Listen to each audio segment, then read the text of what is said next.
पिछले पार्ट में हमने देखा था कि वैंक्वायर और बाकी सभी जब यू हाओ के लिए एक परफेक्ट सोल रिंग ढूंढने के लिए निकल रहे थे, तभी रास्ते में उन्हें 3 इविल सोल मास्टर्स मिलते हैं जो कि डार्क गोल्डन बियर के बच्चों को पकड़ने की कोशिश कर रहे थे, जिससे वो फ्यूचर में उनका इस्तेमाल वॉर में कर सके। हालांकि बाद में इस चीज से गुस्सा होकर यहाँ यू हाओ और वैंग डोंगर हमला कर देते हैं और इस दौरान वैंक्वायर उस फीमेल बियर को भी ले आती है जिसके हस्बैंड को इन तीनों इविल सोल मास्टर्स ने मार दिया था। वैसे अब लड़ते वक्त वैंक्वायर अपने ड्रैगन स्वॉर्ड को भी निकालती है, जिसकी मदद से उसने इन तीनों इविल सोल मास्टर्स की 10,000 ईयर के कल्टीवेशन वाली इविल स्पिरिट्स को खत्म कर दिया था। वैसे अब इस पार्ट को स्टार्ट करने से पहले बता दे कि हमने हमारे चैनल पर 2 और नई सीरीज स्टार्ट की हैं, जिनकी लिंक आपको इन स्क्रीन पर मिल जाएगी और साथ ही हमने उनकी प्लेलिस्ट की लिंक डिस्क्रिप्शन में भी डाल दी है, इसलिए इस वीडियो को देखने के बाद आप वहाँ से जाकर उन्हें भी जरूर से देखिएगा। अब आगे तो यहाँ इस पार्ट की शुरुआत में हम देखते हैं कि अभी जब वैंक्वायर ने अपनी गोल्डन ड्रैगन स्वॉर्ड की मदद से उन तीनों इविल स्पिरिट्स को एक अटैक में खत्म कर दिया था, तो इस चीज से वैंग डोंगर बहुत ही ज्यादा हैरान थी। वो अभी हैरानी से वैंक्वायर की तलवार को ही देख रही थी, तभी उसे याद आता है कि शायद ये तलवार गोल्डन ड्रैगन की बोन से बनी हुई है, इसी वजह से ये इतनी पावरफुल है। वैसे वहाँ वैंक्वायर इस वक्त उन तीनों इविल सोल मास्टर से कह रही थी कि ये सारे स्पिरिट्स मासूम है, लेकिन ये तुम्हारा साथ दे रही हैं, इसलिए इन सभी को खत्म होना होगा। और इतना कहकर वो हमला करने वाली थी, लेकिन तभी यू हाओ उसके सामने आ जाता है और आकर कहता है कि आगे का काम तो मुझ पर छोड़ दो। और इतना कहते हुए वो अपना वेपन निकालकर एक प्यूरिफाइंग ऑरा वहाँ रिलीज करता है, जो कि उन सभी स्पिरिट्स को प्यूरिफाई कर रहा था जिन्हें उन इविल सोल मास्टर्स ने खत्म किया था। ये चीज देखकर अभी वो तीनों ही इविल सोल मास्टर्स बहुत ज्यादा हैरान थे और उनमें से एक कह रहा था कि आखिर ये लड़का है कौन जिसके पास इतनी पास है।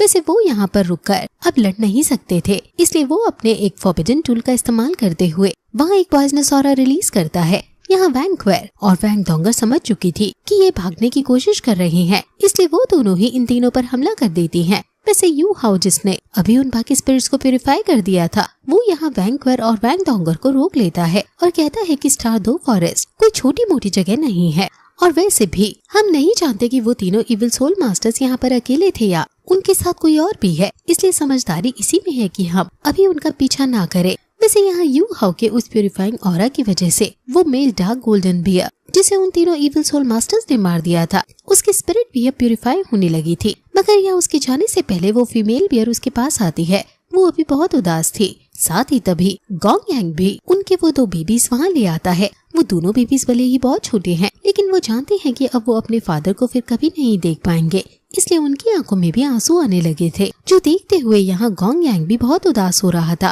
वो कह रहा था कि वो तीनों इविल सोल मास्टर्स कितने बुरे थे, मुझे तो यकीन ही नहीं होता कि लोग ऐसा कैसे कर सकते हैं।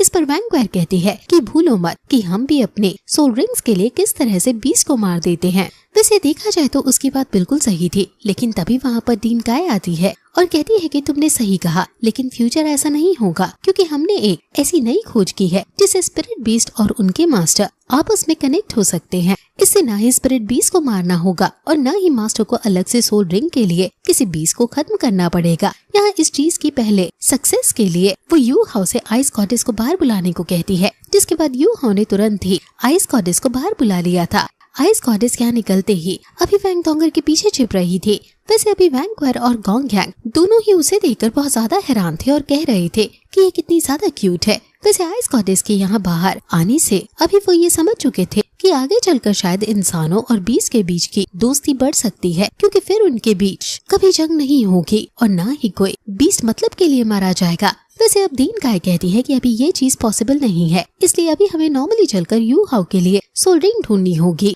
अब वो यहाँ से आगे बढ़ने वाले थे, तभी वो देखते हैं कि वहाँ डार्क गोल्डन बियर के वो दोनों बच्चे इस वक्त अपनी मदर के पास थे, क्योंकि उनकी मदर को चोट आई थी और उसकी बॉडी पर बहुत ज्यादा घाव लगे हुए थे। ये देखकर वैंग डोंगर तुरंत उस फीमेल बियर के पास आ जाती है।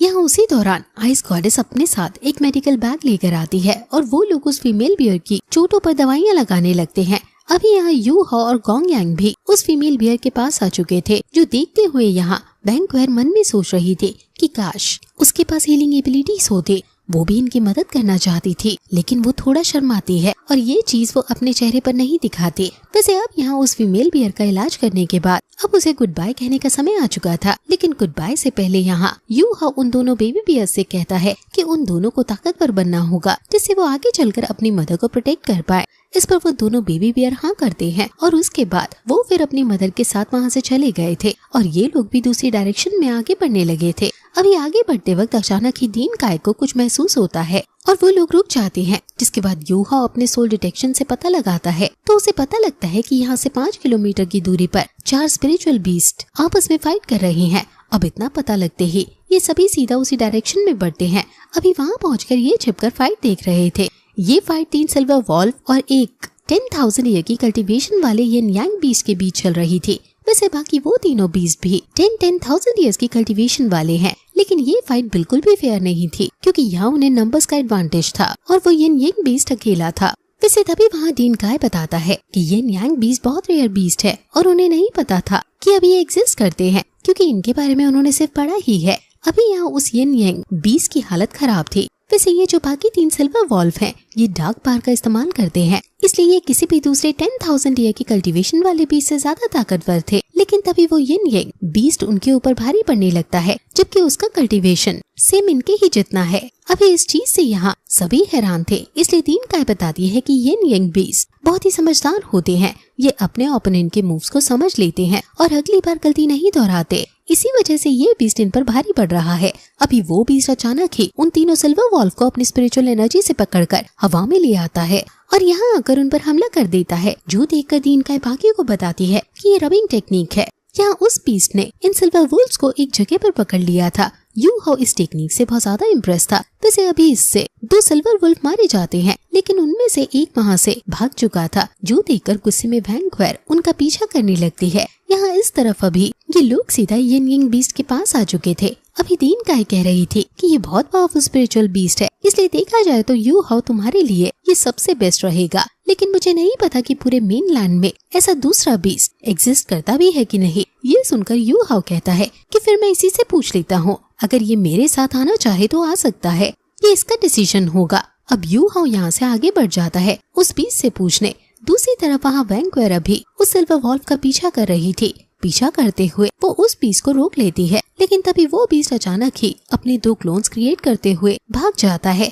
अब कुछ देर तक वैंक्वेर यहाँ उनसे लड़कर उन्हें खत्म करती है, लेकिन तब तक वो बीस्ट और ज्यादा दूर निकल चुका था। पर तभी वैंक्वेर अपनी एक खास टेक्निक का इस्तेमाल करती है। इस टेक्निक की वजह से वहाँ गोल्डन ड्रैगन का ऑरा फैलने लगा था। वो ऑरा रिलीज होते ही कुछ चेन्स क्रिएट करता है और वो चेन्स यहाँ उस सिल्वर वॉल्व को पकड़ लेती हैं, जिसके बाद यहाँ वैंक्वेर ने हमला करते हुए उसे खत्म कर दिया था। अभी उसकी एनर्जी वहाँ जंगल में फैल चुकी थी और उसे दीन काय ने भी नोटिस कर लिया था, इसलिए वो कह रही थी कि सच में गोल्डन ड्रैगन एक बहुत पावरफुल स्पिरिट बीस्ट है। वैसे इस तरफ अभी वो यिन यांग बीस्ट लगभग मरने वाला था, इसलिए यू हाओ और वैंग डोंगर उसके पास आ जाते हैं, जहाँ यू हाओ उससे कहता है कि तुम मरने वाले हो, अगर तुम मेरे साथ अपनी सोल कनेक्ट कर लो तो इससे तुम मेरे साथ मिलकर जी सकते हो। यहाँ वैंग डोंगर भी यही सेम चीज कह रही थी। इसके बाद यू हाओ अब सिल्वर को बुलाता है और उस बीस्ट से कहता है कि तुम इसकी तरह बन जाओगे। अब उस बीस्ट को भी ये चीज सही लगती है, इसलिए वो हाँ कर देता है, जिसके बाद यू हाओ उसके और अपने बीच एक सोल कॉन्ट्रैक्ट करना शुरू करता है। उस सोल कॉन्ट्रैक्ट के लिए अभी उस बीस्ट के पास थोड़ी एनर्जी होनी जरूरी थी। वैसे वो भी हाँ कर देता है क्योंकि वो मरने ही वाला है और उसके पास कोई दूसरा ऑप्शन भी नहीं है। वैसे अभी इस कॉन्ट्रैक्ट के बीच वो अपनी पूरी ताकत लगाता है, लेकिन उसे इस चीज में बहुत दर्द हो रहा था और उसे अभी यू हाओ पर शायद पूरा भरोसा भी नहीं था। इस वजह से ये सोल कॉन्ट्रैक्ट लगभग नामुमकिन सा लगने लगता है। वैसे यू हाओ उस बीस्ट को समझाता है कि उसे घबराने की जरूरत नहीं है, उसे भरोसा करना होगा। लेकिन वो बीस्ट फिर भी सोल कॉन्ट्रैक्ट नहीं करना चाहता था, क्योंकि अभी वो कमजोर भी हो चुका है, इसलिए उसमें अब बिल्कुल भी ताकत नहीं है। अब अचानक ही सोल कॉन्ट्रैक्ट फेल हो जाता है और वो बीस्ट वहाँ से नीचे गिर पड़ता है। अब वो मारा जा चुका था और उसकी सोल रिंग बाहर आ चुकी थी। यू हाओ इस चीज से बहुत दुखी था। वैसे उससे ज्यादा तो यहाँ वैंक्वेर दुखी दिख रही थी, पर वो उस पर कुछ नहीं कहती। वैसे अभी दीन काय कहने लगती है कि तुम लोगों को उदास होने की जरूरत नहीं, हमें इस तरह की चीज में रातों रात सक्सेस नहीं मिल सकती। अभी बीस्ट और ह्यूमंस के बीच कॉन्ट्रैक्ट इतना आसान नहीं है, इसमें हमें समय लगेगा। वैसे वो अब यू हाओ से कहती है कि यू हाओ उस बीस्ट की सोल रिंग को एब्जॉर्ब कर लो, जिसके बाद यू हाओ वहीं बैठ जाता है। अभी वैंक्वेर इस दौरान दीन काय के उस सिल्वर वॉल्व की बोन दे रही थी और कह रही थी कि जब मैंने उसे मारा तो मुझे ये मिले। इस पर तीन काय कहती है कि उसे तुमने मारा था, इसलिए इसे तुम रख लो। अब कुछ देर में यहाँ यू हाओ ने उस सोल रिंग को सक्सेसफुली एब्जॉर्ब कर लिया था, इसलिए ये लोग वापस शक एकेडमी लौट पड़े थे। कुछ ही देर में ये वहाँ पहुँच जाते हैं। इस वक्त यू हाओ और गोंग यांग आपस में बात करते हुए आ रहे थे, लेकिन तभी ये सभी नोटिस करते हैं कि यहाँ श्रेक एकेडमी में तो भीड़ लगी हुई है। अब जब यू हाओ आगे जाता है तो वो देखता है कि वहाँ ज़्यू शेन था। यू हाओ उसे देखकर खुश हो जाता है। अब उसी दौरान टीचर्स वाइन भी आ जाते हैं।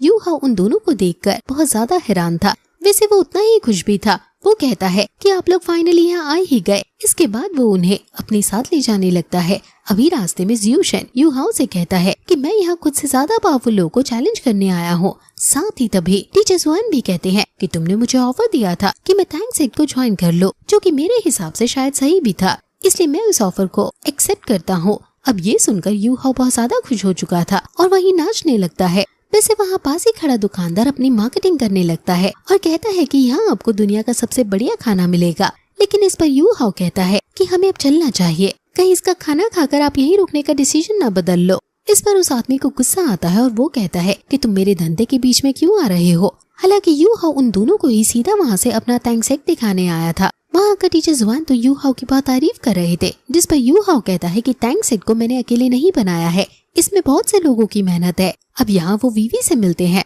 वीवी अभी टीचर जुआन से कह रहा था कि मैंने आपके बारे में बहुत सुना है। साथ ही वो ज़्यू शेन से भी यही चीज कहता है। वो बोलता है कि यू हाओ आपके ही बारे में बात करते रहता था। साथ ही यू हाओ की वजह से मुझे ज़्यू शेन के बारे में पता है कि वो एक माहिर तलवारबाज है। वैसे ज़्यू शेन तभी यू हाओ से पूछता है कि तुम्हारे अलावा यहाँ पर ताकतवर और कौन है। अब इस पर यू हाओ कहता है कि वीवी हम सभी में सबसे ज्यादा सीनियर है। जो सुनते हुए तुरंत ही ज़्यू शेन ने वीवी को स्वॉर्ड फाइट के लिए चैलेंज कर दिया था। वीवी भी इसे एक as a friendly battle accept कर लेता है और इसके बाद वो वहाँ से यहाँ आगे आ जाते हैं। और अब एरिना में ज़्यू शेन अभी वीवी के सामने था। उसने अपनी वही पुरानी तलवार निकाल ली थी। तभी यू हाओ से कहता है कि तुम्हें अपने लिए एक सुटेबल तलवार अभी तक नहीं मिली है, इसलिए मेरे पास तुम्हारे लिए एक तोहफा है। और इसके बाद यू हाओ से एक सोल मैकेनिज्म से बनी हुई तलवार देता है, जो कि लेवल 8 की थी। इसे देखकर अभी ज़्यू शेन थोड़ा सा हैरान था, पर जब वो उसे उठाता है तो उसकी एनर्जी को महसूस करते हुए कहता है कि हाँ, ये तलवार मेरे लिए परफेक्ट रहेगी। उसे वो तलवार पसंद आ गई थी, इसी वजह से यू हाओ उसे वो तलवार गिफ्ट में दे देता है।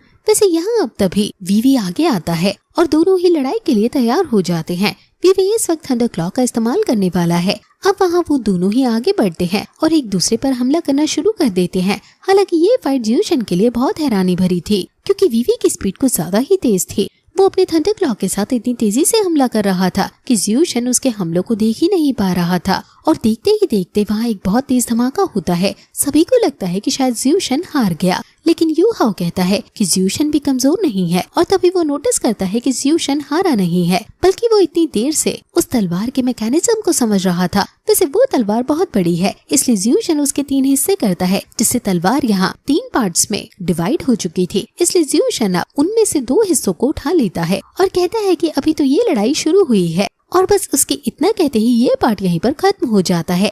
वैसे गाइस, डिस्क्रिप्शन में जाकर हमारी न्यू सीरीज को भी सपोर्ट कीजिएगा, क्योंकि हमने उन न्यू सीरीज को भी इसी तरह से बहुत अच्छी तरह से एक्सप्लेन किया है।